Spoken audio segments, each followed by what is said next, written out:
حضرت ابو ہریرہ رضی اللہ تعالی عنہ سے روایت ہے، صحابہ کرام کا ایک گروہ قبر کے عذاب سے پناہ مانگنے کی حق تعالی کے حضور دعائیں مانگ رہے تھے، جن میں میں بھی شامل تھا، اور ہماری آنکھوں سے اشک بھی رواں تھے کہ سرکار دو عالم صلی اللہ علیہ وآلہ وسلم تشریف لائے، اور آپ صلی اللہ علیہ وآلہ وسلم نے ہم سے دریافت فرمایا کہ تم سب کیوں رو رہے ہو؟ ہم نے عرض کی یا رسول اللہ صلی اللہ علیہ وآلہ وسلم، آپ نے فرمایا پہلی سیڑھی قبر ہے، جو اس سے سرخرو ہو جاتا ہے آگے اس کے لیے آسانی ہے۔ تو آپ صلی اللہ علیہ وآلہ وسلم نے فرمایا جو شخص 100 مرتبہ یہ کلمات پڑھے گا اس پر قبر کا عذاب اٹھا لیا جائے گا اور جنت کے دروازے کھول دیے جائیں گے۔ آپ صلی اللہ علیہ وآلہ وسلم نے فرمایا یہ اسم اعظم ہے۔ اس نے اسم اعظم کے ساتھ دعا مانگی ہے، رب تعالی اس کی بدولت اس کے گناہ معاف فرمائے گا۔ بسم اللہ الرحمن الرحیم، السلام علیکم ورحمۃ اللہ۔ محترم ناظرین، حضرت عائشہ صدیقہ رضی اللہ تعالی عنہا روایت کرتی ہیں کہ ایک عورت مانگنے کے لیے آئی، اس کے ساتھ اس کے 2 بیٹے تھے۔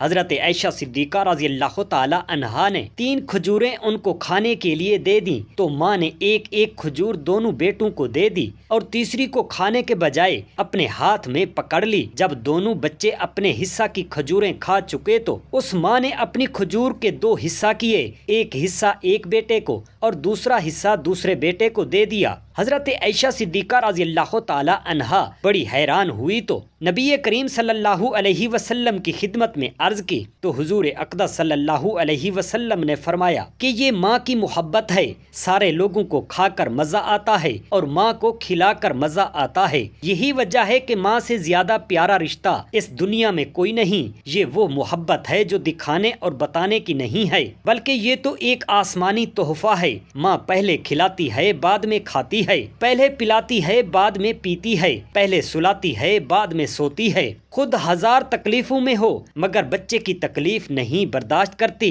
جب پریشانی ہو، دکھ ہو، درد ہو، سفر ہو، بچہ اکثر ماں کو پکارتا ہے، بچپن ہو کے جوانی یا بڑھاپا، ہر وقت ماں کو پکارتا ہے، اور ماں کا بھی یہی حال ہوتا ہے۔ اولاد چاہے کتنا ہی دکھ دے، اس کے باوجود ماں اپنے بچوں کے لیے دعائیں ہی کرتی ہے۔ حضرت موسیٰ علیہ السلام نے ایک مرتبہ اللہ تعالیٰ سے درخواست کی کہ مجھے میرے جنت کے ساتھی کی زیارت کرائی جائے تاکہ میں اسے دیکھ سکوں کہ وہ کیسا انسان ہے۔ جناب حضرت جبرائیل امین علیہ السلام نازل ہوئے اور کہا کہ حضرت موسیٰ علیہ السلام فلاں قصاب گوشت فروش جو فلاں محلہ میں رہتا ہے وہ جنت میں آپ علیہ السلام کا ہم نشین ہوگا۔ حضرت موسیٰ علیہ السلام اس سے ملنے کے لیے اس کی دکان پر گئے اور دیکھا وہ دوسرے قصابوں کی طرح گوشت فروخت کرنے میں مصروف تھا۔ عصر کے وقت وہ جوان فارغ ہوا اور اپنے حصے کا گوشت اٹھا کر اپنے گھر کی طرف چل پڑا۔ حضرت موسیٰ علیہ السلام اس کے پیچھے پیچھے اس کے دروازے پر آئے اور اسے کہا کہ میں آج تمہارا مہمان ہوں۔ جوان نے حضرت موسیٰ علیہ السلام کو خوش آمدید کہا۔ وہ آپ علیہ السلام کو ساتھ لے کر اندر گیا۔ اس نے پہلے تو کھانا تیار کیا، بعد ازاں گھر کی دوسری منزل پر گیا جہاں سے وہ ایک بڑی زنبیل کھجور کے پتوں سے بنی ہوئی ٹوکری کو اٹھا لایا۔ جناب موسیٰ علیہ السلام نے دیکھا کہ اس زنبیل میں ایک بوڑھی عورت تھی۔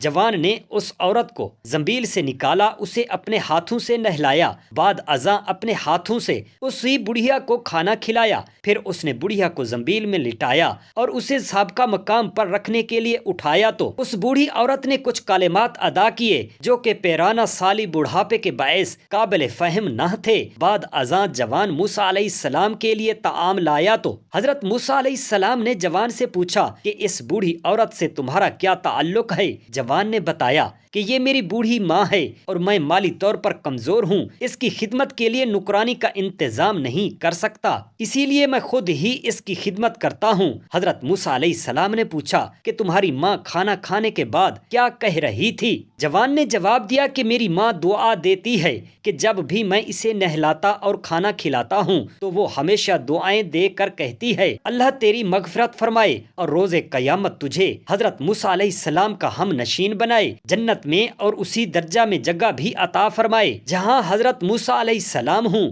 حضرت موسیٰ علیہ السلام نے فرمایا، جوان تجھے خوشخبری دیتا ہوں، اللہ تعالیٰ نے تیری ماں کی دعا کو قبول کر لیا ہے۔ مجھے جبرائیل امین علیہ السلام نے یہ خبر سنائی ہے کہ تو جنت میں میرا ہم نشین ہوگا، اسی لیے تو کہتے ہیں کہ جنت ماں کے قدموں تلے ہے۔ حضرت عبداللہ بن عباس رضی اللہ تعالیٰ عنہما سے روایت کرتے ہیں، انہوں نے بیان کیا کہ ایک شخص نبی کریم صلی اللہ علیہ وسلم کی خدمت اقدس میں حاضر ہوا اور عرض کیا، یا رسول اللہ صلی اللہ علیہ وسلم، میری ماں مر گئی ہے اور اس کے ذمے 1 مہینہ کے روزے واجب تھے، کیا میں اس کی طرف سے قضا رکھ لوں؟ آپ صلی اللہ علیہ وسلم نے فرمایا، ہاں، اللہ کا قرض ادا کیے جانے کا زیادہ مستحق ہے۔ حضرت عائشہ صدیقہ رضی اللہ تعالی عنہا کہتی ہیں کہ 11 عورتوں نے ایک جگہ اکٹھا ہو کر باہم قول و اقرار کیا کہ اپنے اپنے خامدوں کا بیان حال کریں۔ پہلی عورت نے کہا، میرا خامد لاغر اونٹ کا گوشت ہے جو پہاڑ کی چوٹی پر رکھا ہے، راستہ بڑا کٹھن ہے، نہ چوٹی پر چڑھا جا سکتا ہے اور نہ وہ گوشت عمدہ ہے کہ اس کے لانے کی خاطر مصیبت بھری جائے۔ دوسری عورت نے کہا، میں اس کی حالت زہر کرنے سے ڈرتی ہوں کہ اس تذکرے کے بعد میں کہیں اس کو چھوڑ ہی نہ بیٹھوں، اگر ذکر کروں تو بتاؤں گی کہ اس میں کیا عیب و ہنر ہیں۔ ضعف کی وجہ سے اس کے جسم میں جگہ جگہ گانٹھیں پیدا ہو گئی ہیں اور ایسی ہی بیسیوں برائیاں ہیں۔ تیسری عورت بولی کہ میرا خامد لمبا تڑنگا ہے، اگر اس کی کیفیت بیان کروں تو طلاق ملتی ہے، اگر خاموش رہوں تو مجھے مفلس چھوڑ رکھا ہے۔ چوتھی عورت نے کہا کہ میرا شوہر تہامہ کی رات کی طرح متوسط ہے، نہ زیادہ گرم نہ زیادہ ٹھنڈا، وہ ہمیشہ یکساں ہے، نہ زیادہ ڈرنا نہ بہت اکتانا۔ پانچویں عورت نے بیان کیا کہ میرا شوہر گھر میں آئے تو چیتا، باہر جائے تو شیر، شریف ایسا کہ گھر میں کچھ ہوا کرے وہ باز پرس نہیں کرتا۔ چھٹی عورت نے کہا کہ میرا شوہر کھاؤ ہے، کھانے پینے بیٹھے تو سب چٹ کر جائے اور پیے تو سب صاف کر جائے، جب سوئے تو اکیلا ہی پڑا رہے اور میری طرف ہاتھ بھی نہیں بڑھاتا کہ دکھ سکھ پوچھ لے۔ ساتویں عورت نے کہا، میرا خامد گم کردہ رہا اور عاجز ہے، وہ میرے سینے سے دبانے والا اور عورت کا ہر عیب اس کے لیے عیب ہے، اس میں سب برائیاں ہیں، اگر بات کی جائے تو سر پھوڑ دے اور زخمی کر دے یا دونوں ہی کر گزرے اور گہرا زخم بھی لگائے۔ آٹھویں عورت نے کہا، میرا شوہر کا چھونا ایسا ہے کہ جیسا خرگوش کا بس ہو جانا، وہ نازک ہے، اس کی خوشبو ایسی کہ جیسے زریب کی خوشبو، بہت ہی نازک ہے۔ نویں عورت نے کہا، میرا شوہر اونچی تعمیروں والا، لمبے پر تلے والا اور بہت سخی ہے، اس کا گھر مجلس شورا کے قریب ہے، وہ با تدبیر اور سمجھدار ہے۔ دسویں عورت نے کہا، میرا شوہر کا نام مالک ہے اور بھلا مالک کی کیا تعریف کروں، جو تعریف ذہن میں آ سکے وہ بس اس کی تعریف ہے، وہ مہمانوں کے لیے ہمیشہ اونٹ ذبح کراتا ہے، چراگاہ سے زیادہ گھر میں اونٹ جمع رکھتا ہے اور گھنٹیوں کی آوازیں سن کر بتاتا ہے کہ اتنے اونٹ ذبح ہونے والے ہیں اور اتنے مہمان موجود ہیں۔ 11ویں عورت نے کہا، میرا شوہر ابو ذرہ، واہ کیا کہنا، میرے کانوں کو زیور سے بوجھل کر دیا، میرے بازوں کو چربی سے بھر دیا اور مجھے اس قدر خوش رکھا کہ اس کی واہ دینی پڑتی ہے۔ میرے خامد نے مجھے ایسا پایا جو مشکل چند بکریوں والا تھا، میں ایک غریب لڑکی تھی، وہ مجھے ایسے خوشحال خاندان میں لایا جو گھوڑوں کی ہنہناہٹ والے اور کجاوا کی آواز والے ہیں اور ان کے ہاں گھوڑے اونٹ سبھی موجود ہیں، ڈائیں چلانے والے بیل اور اناج پھٹکنے والے آدمی سبھی ان کے ہاں حاضر ہیں، ان کے ہاں میں بولتی تو میری نکتہ چینی کوئی نہ کرتا اور سوتی تو صبح کر دیتی، جب پانی پیتی تو نہایت اطمینان سے پیتی۔ ابو ذرہ کی ماں یعنی میری خوش دامن وہ بھی بہت لائق عورت تھی، اس کے صندوق دولت سے بھرے رہتے تھے، اس کا گھر کشادہ اور اس کا بیٹا ابن ابو ذرہ خوب تر، اس خوابگاہ جیسے کھجور کی شاخ کھینچنے کی جگہ ہوتی ہے، یعنی شریر جسم کا خوراک اس قدر کم کہ ایک 10 ماہ کے بچہ کی اس کے پیٹ بھر دے، اپنی سوکن کے لیے ہر وقت باعث غیظ و غضب، اس کی ملازمہ بھی قابل تعریف، دوسرے لوگوں سے کہہ کر ہماری باتوں کو نہ پھیلانے والی اور ہمارے ذخیرہ میں نقصان نہ کرنے والی، ہمارے گھر کو خس و خاشاک سے پاک کرنے والی۔ ایک دن ایسا ہوا کہ ابو ذرہ باہر نکلا کہ اس سے دودھ بلوایا جا رہا تھا اور اس میں سے مکھن نکالنے کی تیاری ہو رہی تھی، میں نے باہر نکل کر دیکھا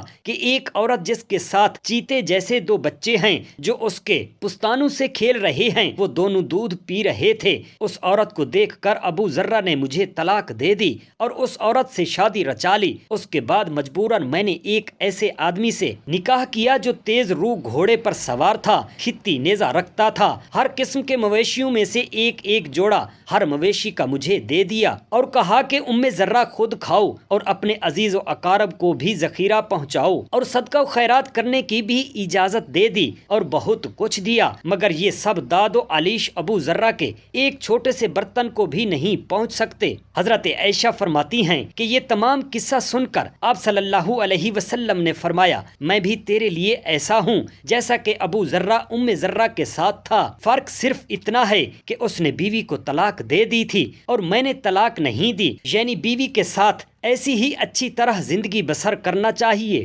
حضرت ابن عباس رضی اللہ تعالی عنہما سے مروی ہے کہ نبی کریم صلی اللہ علیہ وآلہ وسلم نے ارشاد فرمایا، جس رات مجھے معراج ہوئی، مجھے دوران سفر ایک جگہ سے بڑی بہترین خوشبو آئی۔ میں نے پوچھا، جبرائیل یہ کیسی خوشبو ہے؟ انہوں نے بتایا کہ یہ فرعون کی بیٹی کی کنگھی کرنے والی خادمہ اور اس کی اولاد کی خوشبو ہے۔ میں نے پوچھا کہ اس کا قصہ تو بتائیے۔ انہوں نے کہا کہ ایک دن یہ خادمہ فرعون کی بیٹی کو کنگھی کر رہی تھی، اچانک اس کے ہاتھ سے کنگھی گر گئی، اس خادمہ نے بسم اللہ پڑھ کر کنگھی کو اٹھا لیا۔ فرعون کی بیٹی کہنے لگی کہ اس سے مراد میرے والد صاحب ہیں۔ اس نے کہا، نہیں بلکہ میرا اور تیرا رب اللہ ہے۔ فرعون کی بیٹی نے کہا، میں اپنے والد کو یہ بات بتا دوں گی۔ اس نے کہا کہ ضرور بتائیے۔ فرعون کی بیٹی نے باپ تک یہ خبر پہنچائی، اس نے خادمہ کو طلب کر لیا۔ جب وہ خادمہ آئی تو فرعون کہنے لگا، اے فلانا، کیا میرے علاوہ بھی تیرا کوئی رب ہے؟ اس نے کہا، ہاں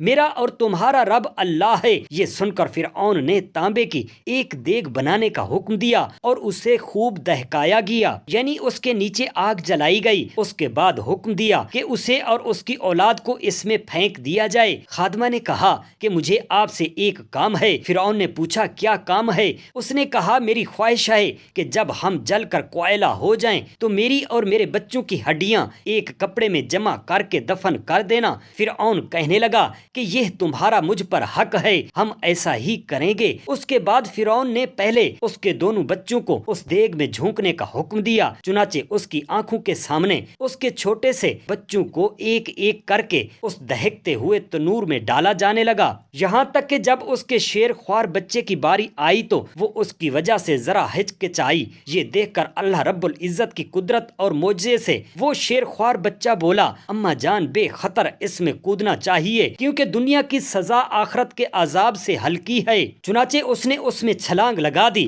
حضرت ابن عباس رضی اللہ تعالی عنہ نے فرمایا ہے کہ 4 بچوں نے بچپن شیر خوارگی میں کلام کیا۔ حضرت عیسیٰ علیہ السلام نے، جریج کے واقعے والے بچے نے، حضرت یوسف علیہ السلام کے گواہ نے، اور فرعون کی بیٹی کی کنگھی کرنے والی خادمہ کے بیٹے نے۔ حضرت ابو ہریرہ رضی اللہ تعالی عنہ سے روایت ہے، صحابہ کرام کا گروہ قبر کے عذاب سے پناہ مانگنے کی حق تعالی کے حضور دعائیں مانگ رہے تھے، جن میں میں بھی شامل تھا، اور ہماری آنکھوں سے اشک بھی رواں تھے کہ سرکار دو عالم صلی اللہ علیہ وآلہ وصحابہ وسلم تشریف لائے، اور آپ صلی اللہ علیہ وآلہ وسلم نے ہم سے دریافت فرمایا کہ تم سب کیوں رو رہے ہو؟ ہم نے عرض کیا، یا رسول اللہ صلی اللہ علیہ وآلہ وسلم، آپ نے فرمایا تھا پہلی سیڑھی قبر ہے، جو اس سے سرخرو ہو جاتا ہے آگے اس کے لیے آسانی ہے۔ تو آپ صلی اللہ علیہ وآلہ وسلم نے فرمایا، جو شخص 100 مرتبہ یہ کلمات پڑھے گا، لا الہ الا اللہ الملک الحق المبین، اس پر قبر کا عذاب اٹھا لیا جائے گا اور جنت کے 8 دروازے کھول دیے جائیں گے۔ آپ صلی اللہ علیہ وسلم نے فرمایا، یہ اسم اعظم ہے۔ اس نے اسم اعظم کے ساتھ دعا مانگی ہے، رب تعالیٰ اس کی بدولت اس کے گناہ معاف فرمائے گا۔ اللہ تبارک و تعالیٰ سے ہم عاجزانہ دعا کرتے ہیں، ہم تمام مسلمان بہن بھائیوں کو صلہ رحمی کرنے والا بنائے اور آپ صلی اللہ علیہ وآلہ وصحابہ وسلم کے احکامات پر عمل کرنے والا بنائے۔ آمین یا رب العالمین، جزاک اللہ خیرا کثیرا۔